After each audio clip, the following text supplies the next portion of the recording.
Hello friends, आज के video का शुरुआत करने से पहले मैं आपको एक छोटा सा स्टोरी सुनाना चाहता हूँ। ये स्टोरी है कैलिफोर्निया गोल्ड रश की। क्योंकि कैलिफोर्निया में जब गोल्ड मिला था तो बहुत सारे माइनर्स वहाँ पे चले गए थे गोल्ड लेने के लिए। लेकिन अगर आपको बोला जाए आपको किसी एक माइनर पे बेट करना है कि इसको गोल्ड मिलेगा, तो आपके लिए एक बहुत ही डिफिकल्ट सिचुएशन क्रिएट हो जाता है। क्योंकि सबको गोल्ड मिलने का चांसेस बराबर है और ये चांसेस बहुत कम है। सबके लिए प्रोबेबिलिटी जो है ये बहुत ही कम है। बट आप ये जानते हैं कि क्वांटाइम अपॉर्चुनिटी, तो आपको इसका फायदा उठाना है। तो आप किस तरह से इसका फ़ायदा उठा सकते हैं? आप इसका फ़ायदा उठा सकते हैं कि जो माइनर्स के लिए जो चीज़ ज़रूरी होता है वहाँ पे बेट करके। लेट्स से माइनर्स जा रहे तो माइनर्स खुदाई करने के लिए जो इक्विपमेंट खरीदेंगे आप उस पर बेट कर सकते हैं। तो माइनर्स जा रहे तो जब वो माइनिंग करते हो जनरली जीन्स पहनना प्रीफर करते हैं, तो आप जीन्स पे बेट कर सकते हैं। तो उसी तरीके से एक बिजनेसमैन में जीन्स में बेट किया था और जिसके वजह से आज एक बहुत ही बड़ी कंपनी खड़ी हो पाई है जिसका नाम है लेविस, जिसको हम बहुत ही अच्छी तरीके से जानते हैं। तो इस चीज़ को बोला जाता है सेकेंड ऑर्डर थिंकिंग या फिर प्रॉक्सी इन्वेस्टिंग।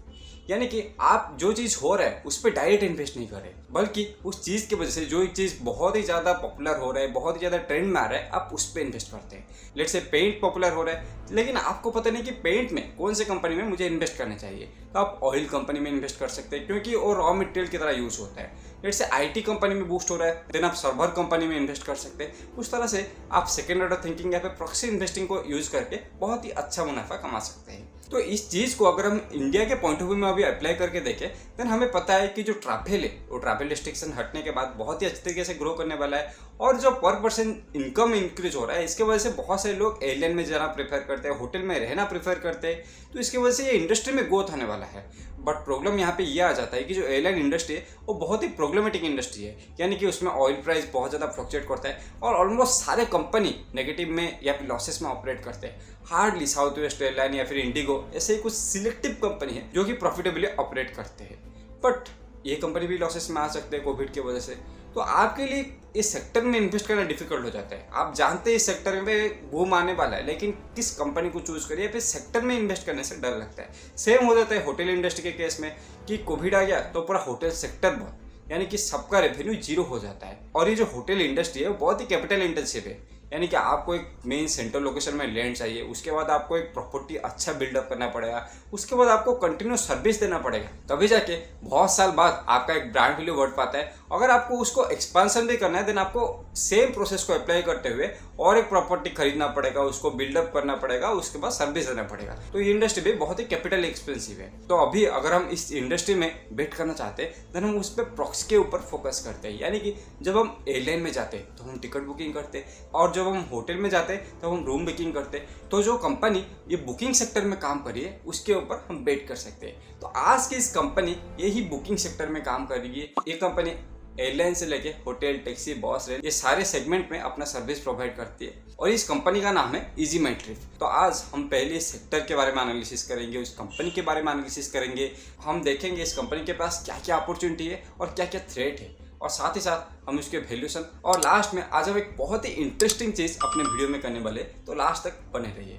तो इसी के साथ आज के वीडियो का शुरुआत करते हैं। तो जो इंडियन ट्रैवल इंडस्ट्री है हम इसको जनरली 4 पार्ट में डिवाइड कर सकते हैं। पहले हो गया एयरलाइन इंडस्ट्री, दूसरा हो गया होटल इंडस्ट्री, तीसरा हो गया रेल और चौथा हो गया बस। तो इसमें से एयरलाइन लगभग 50% कंट्रीब्यूट करता है इंडियन ट्रैवल इंडस्ट्री में, होटल लगभग 29%, रेल लगभग 19% और बसेस बस 2% कंट्रीब्यूट करते हैं। बट इसमें एक बहुत ही अभी क्रिटिकल चेंज आ रहा है। पहले जो हम टिकट बुकिंग करते थे हम जनरली ऑफलाइन में करना प्रेफर करते थे, लेकिन अभी इंडिया का मोबाइल पेनिट्रेशन बढ़ रहा है, इंडिया में इंटरनेट पेनिट्रेशन बढ़ रहा है, लोगों का पर पर्सन इनकम बढ़ रहा है और ऐसे बहुत सारे चेंजेस की वजह से ये टिकट बुकिंग है ये ऑफलाइन से ऑनलाइन की तरफ ट्रांजिट कर रहा है, जिसको हम बहुत ही अच्छे तरीके से डाटा के मीडियम से देख सकते हैं। क्योंकि 2015 में जब 40% ही टिकट ऑनलाइन बुक होते थे, अभी ये एस्टिमेट किया जा रहा है कि 23 तक 70% टिकट ऑनलाइन बुकिंग हो जाएंगे।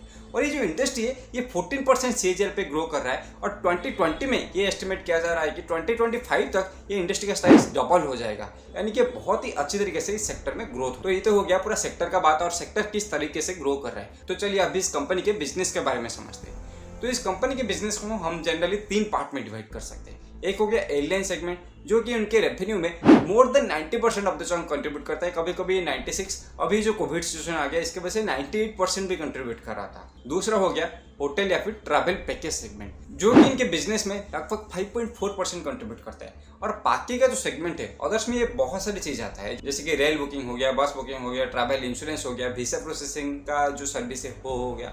तो इसे बहुत सारे सर्विस को मिला के अदर्स आता है और ये बहुत ही छोटा सा पार्ट कंट्रीब्यूट करता है, क्योंकि ये बिजनेस अभी 1 साल पहले ही शुरू हुआ है। तो अगर हम इनका एयरलाइन सेगमेंट के बारे में बात करें तो उसको भी हम 2 पार्ट में डिवाइड कर सकते हैं। एक हो गया डोमेस्टिक और एक हो गया फॉरेन एयरलाइंस। जो डोमेस्टिक सेगमेंट है ये इनके रेवेन्यू में 81.5% का कंट्रीब्यूशन देता है, और जो फॉरेन सेगमेंट है ये इनके रेवेन्यू में 18.5% का कंट्रीब्यूशन देता है। तो इनका जो बिजनेस का शुरुआत हुआ था वो डोमेस्टिक सेगमेंट में हुआ था, यानी कि अगर आप इंडिगो, गो एयर या फिर जेट एयरवेज या फिर किसी भी फ्लाइट बुकिंग करें इंडिया के अंदर, देन आप इनके प्लेटफॉर्म को यूज करके कर सकते हैं। और इसके वजह से जो कंपनीज होते हैं, जो एयरलाइन कंपनीज होते हैं, इन्हें ये कुछ कमीशन देते हैं। और ये जो फॉरेन सेगमेंट हो गया है, अभी 3 कंट्रीज में ये रिसेंटली एंट्री किए हैं, जो कि यूके, सिंगापुर और मिडिल ईस्ट। और अभी से ये इनके रेवेन्यू में बहुत ही अच्छा पार्ट कंट्रीब्यूट कर रहा है। अभी आ जाते हैं इनके नेक्स्ट सेगमेंट यानी कि होटल सेगमेंट में। तो इनके होटल सेगमेंट को हम 2 पार्ट में डिवाइड कर सकते हैं। एक इनका एक ब्रांड है जिसको उन्होंने एक्वायर किया था, जिसका नाम है ट्रैवलिएट। तो ट्रैवलिएट के अंदर ये B2B सर्विसेज प्रोवाइड करते हैं, जैसे कि online travel booking agent, hotels, businesses, ये सारे B2B प्लेयर को एक ही जगह पे लाते हैं, ताकि किसी भी कॉर्पोरेट क्लाइंट को अगर टिकट बुक करना पड़ता है या फिर B2B सेगमेंट में जो लोग ऑपरेट करते हैं उन्हें टिकट बुकिंग करना पड़ता है,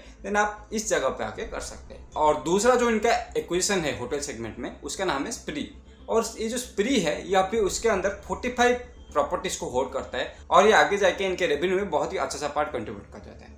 जो लास्ट पार्ट आ जाता है, जो कि रेवेन्यू में इनका सिर्फ 0.6% कंट्रीब्यूट करता है, उसके बारे में बात करना बहुत ही जरूरी है। तो हमें ये पूछना पड़ेगा कि ये बिजनेस में एंट्री क्यों करें, क्योंकि ये जो एयरलाइन सेगमेंट में ये बहुत ही अच्छा पोजीशन बना के बैठे हैं। तो अभी इनको क्या जरूरत पड़ गया है कि रेल, बस, टैक्सी, ये सारे बिजनेस में घुसने के लिए। तो ये जो एयरलाइन सेगमेंट में इसमें थोड़ा कंपटीशन ज़्यादा है और इसका पेनिट्रेशन ऑलरेडी 70% हो चुका है। बट ये जो बस या फिर होटल बुकिंग का सेगमेंट है, उसमें जो ऑनलाइन बुकिंग का पेनिट्रेशन है और बहुत ही कम हुआ है, और ये बहुत ही अच्छी तरीके से ग्रोथ करा है। साथ ही साथ ये जो बस या फिर होटल बुकिंग का सेगमेंट में मार्जिन बहुत ही अच्छा है। इसीलिए आप देखेंगे कि मेक माई ट्रिप के बाद ये अकेला ऐसा कंपनी है जो कि इस फील्ड में ऑपरेट कर रहा है। बाकी के कंपनीज अभी तक इस फील्ड में आए नहीं है। तो इस फील्ड में कंपटीशन कम है और मार्जिन ज़्यादा है, जो कि आगे जाके इस कंपनी को बहुत ही अच्छा प्रॉफिट दे सकता है। और अगर हम डिस्ट्रीब्यूशन पॉइंट ऑफ व्यू से बात करें तो ये पूरा हाइब्रिड मॉडल फॉलो करते हैं, यानी कि B2B2C में ऑपरेट करते हैं, ये B2C में ऑपरेट करते हैं और B2E में ऑपरेट करते हैं। तो B2C जो है यानी कि बिजनेस टू डायरेक्ट कंज्यूमर, यानी कि आप और मेरे जैसे लोग जब जाके इनके प्लेटफॉर्म में बुकिंग करते हैं, तो ये इनके रेवेन्यू में लगभग 86.5% कंट्रीब्यूट करता है। जो B2B2C यानी कि आप अगर किसी ट्रैवल एजेंट के पास जाते हैं और ये इनके प्लेटफॉर्म में बुक करते हैं, तो वो चीज़ इनके रेवेन्यू में 10.7% कंट्रीब्यूट करता है। और जो B2E यानी कि जो एंटरप्राइज होते हैं वो डायरेक्ट आके इनके साथ टाई अप करते हैं और इनके प्लेटफॉर्म में ही बुक करते हैं, तो ये इनके रेवेन्यू में 2.7% कंट्रीब्यूट करता है। बट ये जो B2E सेगमेंट है इसमें मार्जिन बहुत ही कम है, पेनिट्रेशन बहुत ही कम है और ये बहुत ही अच्छी स्पीड पे अभी ग्रो कर रहा है। बट यहाँ पे एक क्वेश्चन आपके दिमाग में आ रहा होगा कि जब बहुत सारे वेबसाइट्स है ये खुद को डिफ्रेंशिएट कैसे करते हैं, यानी कि ये सबकी तरह टिकट बुकिंग ही करते हैं या फिर कुछ अलग भी करते हैं। इनका जो मेन USP है यानी कि जो यूनिक सेलिंग पॉइंट है ये इनका नो कन्वीनियंस फी, यानी कि जब आप मेक माई ट्रिप या फिर किसी भी प्लेटफॉर्म में टिकट बुकिंग के लिए जाते हैं, देन आप पहले कुछ कूपन कोड डालेंगे, किसी दोस्त को मांग के कूपन कोड डालेंगे, ऑफर ढूंढते रहेंगे, और जब लास्ट में आप आ जाते हैं फाइनल पेज पे, जब आपको पे करना पड़ता है, तो आपको ये एक्स्ट्रा कन्वीनियंस भी चार्ज करते हैं, जिसके वजह से आप जो कूपन कोड डालने के लिए जो टाइम वेस्ट किए थे वो पूरा का पूरा बर्बाद हो जाता है, क्योंकि आपको कन्वीनियंस फी में लगभग उतना ही पैसे दे देना पड़ता है। बट इनका अगर प्लेटफॉर्म में आप देखेंगे दिन ये नो कन्वीनियंस फी मॉडल पे काम करते हैं, यानी कि अगर आपको कूपन डालना है आप डाल दीजिए, लेकिन लास्ट में आपको कन्वीनियंस फी नहीं देना पड़ेगा। इसीलिए बहुत सारे लोग ये प्रेफर करते हैं कि हाँ मुझे कूपन नहीं डालना है बट मुझे कन्वीनियंस भी नहीं चाहिए, यानी कि लास्ट में आपको सेम ही पैसा पे करना है और साथ ही साथ आपका टाइम भी बहुत ज़्यादा स्पेंड हो रहा है। इसके वजह से इनका जो रिपीटेड कस्टमर का परसेंटेज है वो लगभग 86% है, यानी कि अगर 100 लोग इनके प्लेटफॉर्म में पहली बार आ रहे हैं देन 86% लोग फिर से आ रहे हैं इनके प्लेटफॉर्म में बुकिंग करने के लिए, जो कि दिखाता है इनका ट्रस्ट वर्दीनेस, इनका ब्रांड वैल्यू और ये जो जीरो कन्वीनियंस फी का मॉडल है वो कितनी अच्छी तरीके से कस्टमर को इनके साथ जुड़े रखते हैं। तो अभी तो हमने इस कंपनी के बिजनेस के बारे में समझ लिया, अभी समझते हैं इनके पास अपॉर्चुनिटीज क्या क्या है। तो पहला चीज ये कि जो सेक्टर में ग्रोथ हो रहा है, यानी कि ये सेक्टर ही 14% पे ग्रो कर रहा है, और ये जो ऑफलाइन टू ऑनलाइन जो ट्रांजेक्शन हो रहा है इसके वजह से भी इस सेक्टर में कुछ एडिशनल ग्रोथ आ रहा है। दूसरा चीज़ ये है कि जो नो कॉन्फिडेंस फी मॉडल है, इसके वजह से इनका जो ब्रांड है वो बहुत ही अच्छी तरीके से एस्टेब्लिश हुआ है, क्योंकि लोगों को ये पता है कि ये लोगों का टाइम वेस्ट नहीं करेंगे। लोग आएंगे, जितना इनका कूपन कोड डालना है डाल के जाएंगे, लेकिन लास्ट में इनको कॉन्फिडेंस फी नहीं देना पड़ेगा। तो इसकी वजह से इनका एक अच्छा ब्रांड बिल्डअप हुआ है। तीसरा चीज़ ये है कि ये अपने बिजनेस के अंदर बहुत सारी चीज़ ऐड करेंगे, जिसकी वजह से इन्हें क्रॉस सेलिंग करने में आसानी होगा। देखिए, अगर आप किसी एक प्लेटफॉर्म में जा रहे हैं एयरलाइन बुक करने के लिए, अगर वहाँ पे रेल हो गया, बस हो गया, होटल हो गया, ये सारी चीज़ अवेलेबल हुआ, देन आप सेम प्लेटफॉर्म में ही बुक कर सकते हैं। और ये अभी कस्टम पैकेज भी प्रोवाइड करे, जिसके अंदर आप एयर, रेललाइन, बस, टैक्सी सारी चीज़ों को बुक कर सकते हैं। और उसी चीज़ को लेके नेक्स्ट पॉइंट पे आते हैं, जो ये नए बिजनेस में ऑपरेट कर रहे हैं, ये बहुत ही हाई मार्जिन बिजनेस है। तो इनके रेवेन्यू में शायद वो अच्छा पार्ट कंट्रीब्यूट ना करे, बट इनके प्रॉफिट में वो बहुत ही अच्छा पार्ट कंट्रीब्यूट जरूर करेगा। और लास्ट पॉइंट ये है कि एक अकेला ऐसा कंपनी है, अकेला ऐसा ट्रैवल एग्रीगेटर है जो कि प्रॉफिटेबल है। जो मेक माई ट्रिप हो गया, क्लियर ट्रिप हो गया, या फिर जो भी कंपनी यात्रा, ये कोई भी प्रॉफिटेबल नहीं है। ये अकेला सा प्लेयर है जो कि प्रॉफिटेबल है। तो फ्यूचर में इन्हें लोन लेने का या फिर फंड रेज करने का ज़्यादा जरूरत नहीं पड़ेगा। तो अभी तो इस कंपनी के बारे में आपको सब कुछ अच्छा लग रहा होगा, लेकिन इस कंपनी में भी बहुत ही कुछ क्रिटिकल रिस्क है, तो उसको भी हम डिस्कस कर लेते हैं। तो पहला रिस्क ये हो जाता है कि इनका एयरलाइंस बिजनेस में डिपेंडेंसी बहुत ज़्यादा है। इनका 94 से 98% रेवेन्यू सिर्फ एक ही बिजनेस में आता है। तो जैसे कोविड जैसा सिचुएशन हो गया, या फिर किसी सर्टेन चीज़ की वजह से जो अगर एयरलाइन इंडस्ट्री सफ़र करती है, देन इनका बिजनेस बहुत ही बुरी तरीके से सफ़र करेगा। बट एक शॉर्ट टर्म पेन हो सकता है, क्योंकि हम जानते हैं कि एयरलाइन इंडस्ट्री आगे ग्रोथ करने वाली है, तो इंडस्ट्री भी उसके साथ ही ग्रो करेगा। दूसरा चीज़ ये है कि जो एयरलाइन कंपनीज हो गई, जैसे कि इंडिगो हो गया, गो एयर हो गया, अगर ये जो कमीशन देते हैं उस कमीशन में कुछ कटौती होता है, यानी कि कमीशन कम हो जाता है, देन उनका रेवेन्यू और प्रॉफिट मार्जिन पे भी उसका बुरा इफेक्ट आएगा। तीसरा चीज़ ये है कि अभी बहुत सारे नए नए प्लेयर्स इस बिजनेस में घुसने का ट्राई कर रहे हैं, जिसके वजह से ये सेक्टर अभी बहुत ही ज़्यादा कम्पिटिटिव हो रहा है। जैसे कि अमेजन और फ्लिपकार्ट अभी इस सेक्टर में घुसने का ट्राई किए। फ्लिपकार्ट ने शायद 2020 में एक एक्विजिशन किया था क्लियर ट्रिप के साथ, जिसकी वजह से अभी फ्लिपकार्ट अपने कस्टमर बेस को ये सारा चीज़ प्रोवाइड करने का ट्राई कर रहा है। अमेजन भी ये फील्ड में घुसने का ट्राई कर रहा है। तो अगर ये सारे कंपनीज बहुत ज़्यादा एग्रेसिवली प्रमोशन करते हैं, देन इनके बिजनेस के ऊपर वो बहुत ही बुरा इफेक्ट दिखा सकता है। इसी पॉइंट को लेके हम चौथी चीज में आते हैं, जो अदर कंपनी के एग्रेसिव मार्केटिंग के वजह से इनको भी अपना मार्केटिंग बजट इंप्रूव करना पड़ रहा है। जो इनका मार्केटिंग बजट है, इनके पहले एक्सपेंस में 2% था, लेकिन अभी ये बढ़ के 4.9% हो गया है। तो ये साफ साफ दिख रहा है कि जो बाकी के प्लेयर्स अमेजन और फ्लिपकार्ट, मेक माई ट्रिप जो आ रहे हैं, इसके वजह से इन्हें बहुत ज़्यादा कंपटीशन फेस करना पड़ रहा है। और पांच और सबसे क्रिटिकल चीज़ ये है कि बहुत सारे रिलेटेड पार्टी ट्रांजैक्शन के हैं।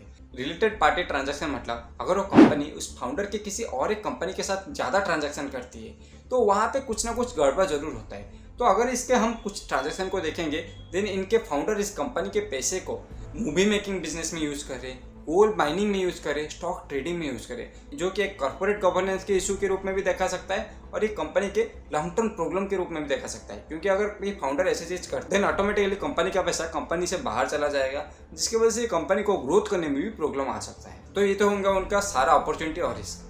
अगर इसका हम वैल्यूएशन के बारे में बात करें, तो ये जो कोविड की वजह से इनका रेवेन्यू बहुत ज़्यादा ड्रॉप हुआ है, जिसकी वजह से इनके जो पी है वो बहुत ही ज़्यादा दिख रहे हैं। बट ये कंपनी अभी रीजनेबल तो नहीं, रीजनेबल से थोड़ा ज़्यादा प्राइस में ट्रेड कर रहे हैं। अगर आप इसको बाय करना चाहते हैं, देन आप वेट कर सकते हैं कि अगर क्वार्टरली रिजल्ट के बाद ये कंपनी डाउनग्रेड होती है, देन आपको शायद बाय करने का एक अच्छा मौका मिल सकता है।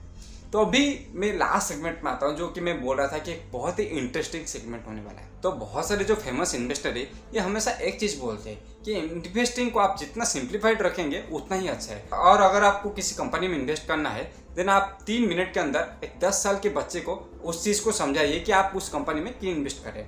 तो हमारा जो लास्ट सेगमेंट में है, मैं उस चीज़ को जितना भी मैंने 10 मिनट के या फिर 12 मिनट के वीडियो में बोला हूँ, उस चीज़ को मैं सिंप्लीफाई करने का ट्राई करूँगा और 3 मिनट के अंदर आपको ये समझाऊंगा कि आप इसको एक कंपनी में क्यों इन्वेस्ट करना चाहिए।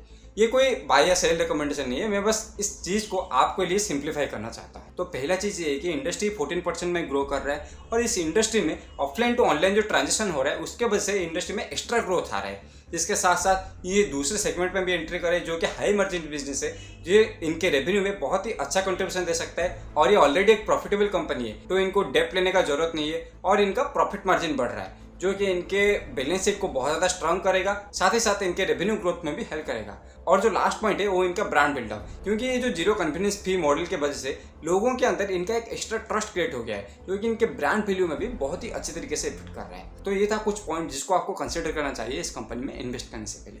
आई होप आप सभी लोगों को ये लास्ट सेगमेंट और ये पूरा वीडियो पसंद आया होगा। तो तो अगर आपको ये वीडियो पसंद आए देन वीडियो को लाइक कीजिए और चैनल को सब्सक्राइब भी कर सकते हैं। तो इसी के साथ आज का एपिसोड खत्म करते हैं। धन्यवाद।